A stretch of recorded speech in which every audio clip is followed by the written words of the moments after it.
Olá! Na aula de hoje nós falaremos sobre as primeiras manifestações modernistas e sobre os primeiros autores modernistas do Brasil.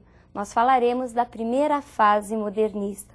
Lembre-se de que a Semana de Arte Moderna foi um grande movimento, um movimento inovador na literatura do nosso tempo. Vejamos quais são as principais características e os principais autores dessa época. A primeira fase, conhecida como heróica, compreende o período de 1922 a 1930 e apresenta o desejo de liberdade, de ruptura e de destruição do passado como características marcantes. Os principais autores são Oswald de Andrade, Mário de Andrade, Manuel Bandeira e Alcântara Machado. Essa fase foi predominantemente poética, mas nós encontramos também alguns textos escritos em prosa. Neste período, nós encontramos como grandes marcas a negação, a ruptura, o desejo de liberdade linguística e um forte nacionalismo. Vejamos agora o grande escritor do período. Nesses quadros, nós encontramos a figura de Mário de Andrade. Mário de Andrade é considerado o Papa do modernismo brasileiro e ele foi um dos escritores mais apaixonados pela cidade de São Paulo. Mário de Andrade era um escritor irreverente e criativo.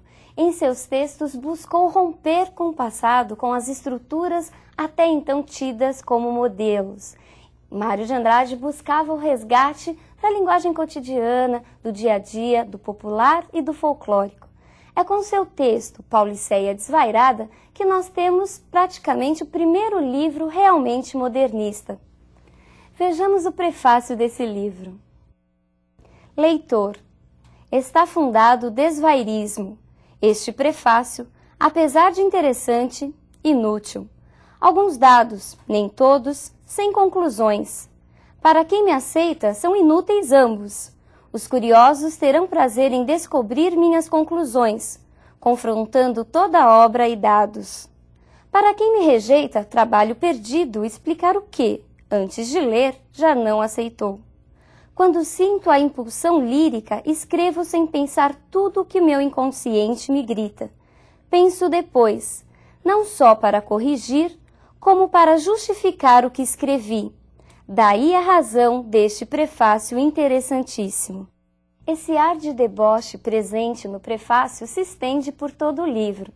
Mas Mário de Andrade não escreveu só poesias, ele também escreveu em prosa. E ele escreveu um romance muito conhecido, o chamado Macunaíma, mas que não apresenta as características de um romance como nós conhecemos. Vejamos algumas imagens sobre Macunaíma. O livro Macunaíma, que apresenta o subtítulo O Herói Sem Nenhum Caráter, é um romance rapsódia que discute a nacionalidade brasileira. E o que é uma rapsódia? Rapsódia é uma composição que mistura elementos musicais com elementos do folclore, da cultura popular. E é justamente isso que Mário de Andrade faz em Macunaíma. Ele vai contar a história do índio que de preto virou branco. Ele vai contar a história de Macunaíma, que significava um grande mal. Vejamos como aconteceu o nascimento de Macunaíma. No fundo do mato virgem nasceu Macunaíma, herói de nossa gente. Era preto retinto e filho do medo da noite. Houve um momento em que o silêncio foi tão grande, escutando o murmurejo do Iraricuera, que a Índia Tapanhumas pariu uma criança feia. Essa criança é que chamara de Macunaíma. Já na meninice fez coisas de sarapantar. De primeiro passou mais de 6 anos não falando. Se o incitavam a falar, exclamava, ai que preguiça! E não dizia mais nada. Ficava no canto da maloca, trepado no jiral de Paxiúba, espiando o trabalho dos outros e principalmente os 2 manos que tinha, Manaape, já velhinho, e Jiguê, na força de homem. O divertimento dele era decepar cabeça de saúva. Vivia deitado, mas se punha os olhos em dinheiro, Macunaíma dandava para ganhar vintém. E também espertava quando a família ia tomar banho no rio, todos juntos e nus. No mucambo, se alguma Cunhantã se aproximava dele para fazer festinha, Macunaíma punha a mão nas graças dela, Cunhantã se afasta. Macunaíma era debochado, malandro, danado. Ele era muito terrível, muito diferente da imagem que nós tínhamos de herói. Tanto que Macunaíma é considerado um anti-herói se nós o compararmos com os heróis românticos que conhecemos. Macunaíma mexia com todo mundo, era preguiçoso, não queria saber de trabalhar. Esse texto é considerado um grande marco do modernismo, tanto que volta e meia ele aparece nos grandes vestibulares do Brasil. Por isso, não deixe de lê-lo. Vejamos agora a imagem de um outro importante autor desse período. Oswald de Andrade é considerado o autor mais irreverente, combativo e polêmico da primeira fase modernista. Foi o idealizador dos principais manifestos que ocorreram neste período. Sua obra é toda marcada pela ironia, pelo humor. Ele é o mais debochado dos poetas, dos escritores modernistas. Oswald de Andrade, ele inova, ele traz o elemento nacional para a literatura sobre a roupagem modernista. Ele é o criador do poema piada, do poema pílula, ou seja, textos curtos, mas que mesmo assim carregam uma grande carga poética. Vejamos alguns exemplos desses poeminhas de Oswald de Andrade. Erro de português. Quando o português chegou, debaixo de uma bruta chuva, vestiu o índio. Que pena! Fosse uma manhã de sol, o índio tinha despido o português. Pronominais. Dê-me um cigarro, diz a gramática, do professor e do aluno e do mulato sabido. Mas o bom negro e o bom branco da nação brasileira dizem todos os dias: deixa disso, camarada, me dá um cigarro. Perceberam a diferença e o humor? Muito diferente dos poemas parnasianos, não? O próprio Oswald também escreveu prosa, assim como Mário de Andrade. Vejamos agora a capa de um de seus livros mais conhecidos. Nesse livro, Oswald rompe com os esquemas tradicionais da narrativa.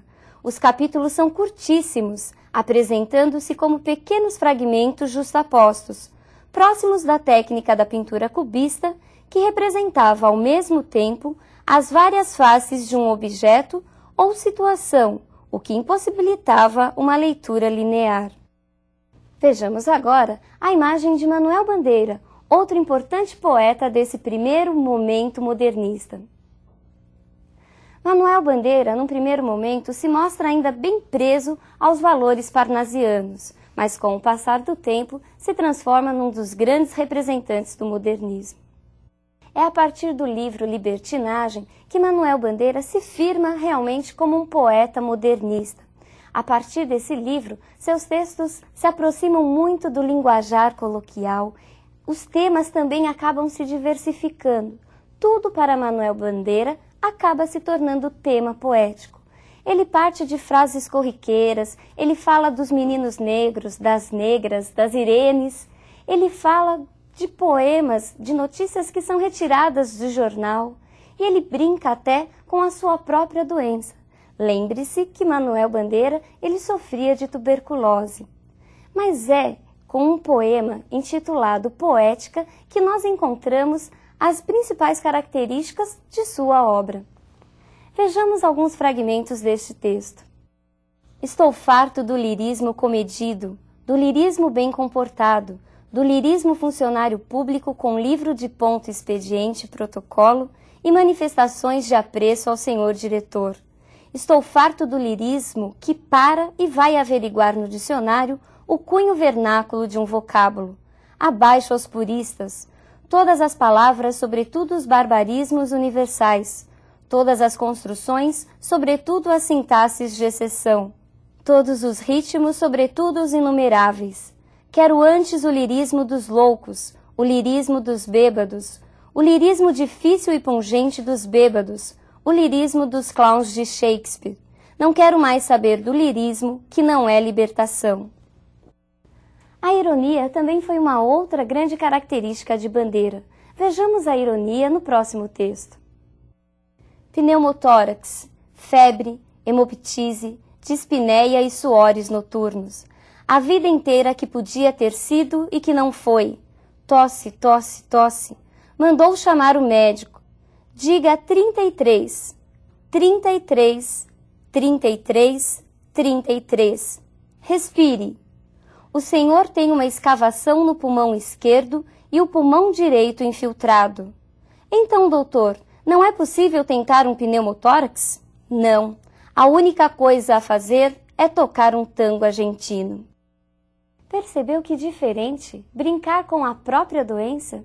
Isso mesmo, Manuel Bandeira tem um grande traço do humor. O humor, a ironia, permeia quase todos os seus textos. Outro grande autor desse período é Alcântara Machado. Em seu livro de contos, Brás, Bexiga e Barra Funda, ele vai tratar da vida da colônia italiana na cidade de São Paulo. Ele vai falar principalmente do processo de assimilação cultural. Ele vai falar da fusão da língua portuguesa e da língua italiana, que deu origem ao conhecidíssimo português macarrônico. Vejamos um exemplo desse português macarrônico que nós encontramos no livro Brás, Bexiga e Barra Funda. Parlo assim para facilitar, não é para ofender. Primo doutor, pense bem, e poi me dê sua resposta. Domani dopo domani, na outra semana, quando quiser, e o resto à sua disposição, mas pense bem. Perceberam a influência do italiano na língua portuguesa? E por que isso? Neste período, a presença da cultura italiana era muito forte. Por quê? Porque os italianos vieram primeiro para trabalhar na lavoura do café e depois para trabalhar como mão de obra na indústria que começava a crescer na cidade de São Paulo. Todo esse processo de aculturação, de assimilação cultural, é tratado por Alcântara Machado ao longo do livro. Na aula de hoje, nós vimos então as principais características e os principais autores da primeira fase do modernismo no Brasil. É a fase conhecida como heróica. E por que heróica? Porque é uma fase demolidora, era uma fase de negação. Esses modernistas negavam tudo aquilo que era do passado. Eles queriam romper com todas as estéticas, principalmente com o parnasianismo que ainda vigorava. Na próxima aula, nós falaremos sobre a segunda fase do modernismo brasileiro. Um grande abraço e até lá!